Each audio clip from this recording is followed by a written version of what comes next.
Hi everyone, this video is an exercise 11D question 5.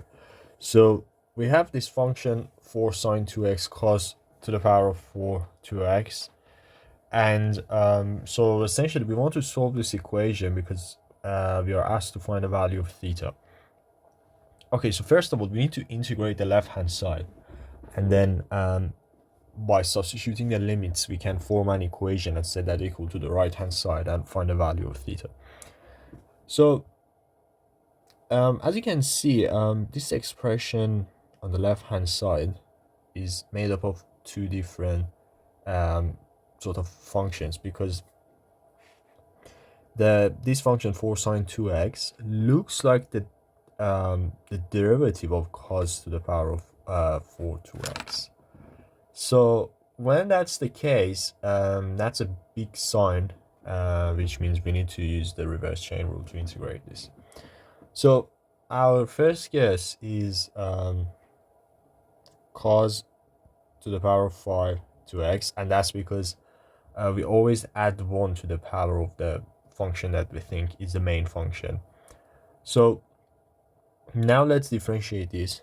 So when we differentiate, we have 5 times 2, and cos differentiates to minus sine. So since it's cos 2x, it differentiates to minus sine 2x, and then times cos, but 5 minus 1 is 4, so 4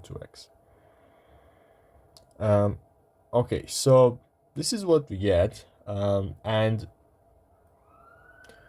we can simplify this, or actually before that, let's compare with what we have here. So in both of them we have the term cos to the power of 4 2x, and we also have sine 2x in both of them, but this part is sort of additional in here. So this minus 10 is additional.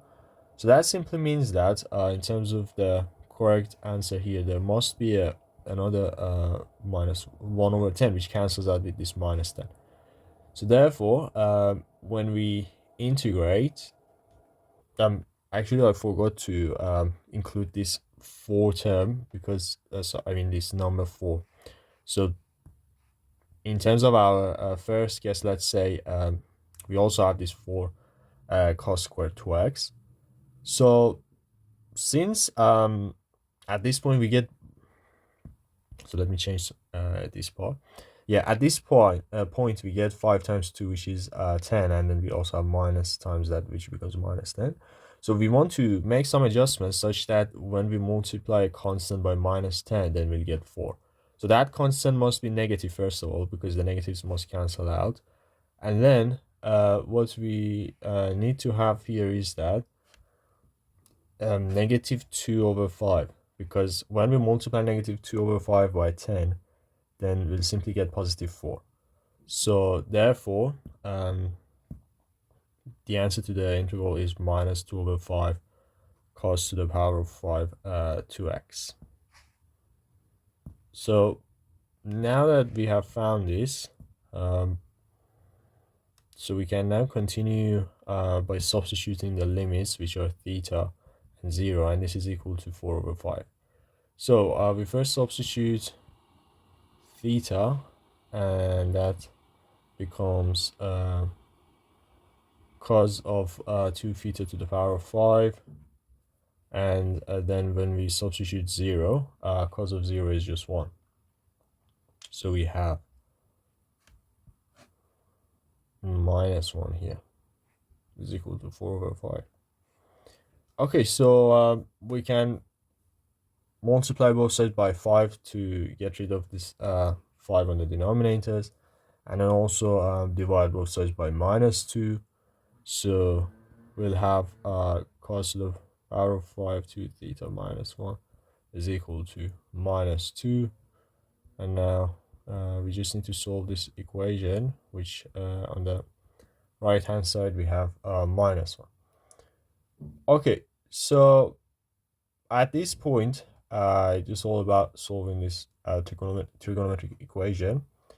So remember that cos of minus 1 is basically equal to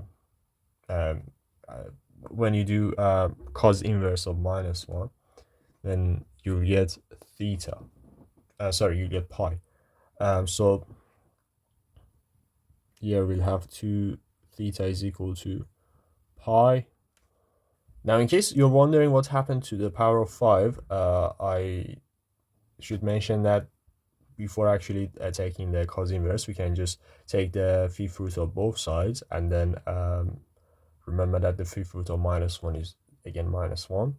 And then we take the cos inverse of both sides, and we'll get 2 theta is equal to pi, which means theta is equal to pi over 2. And also just to double check, so the possible values of theta are between 0 and pi.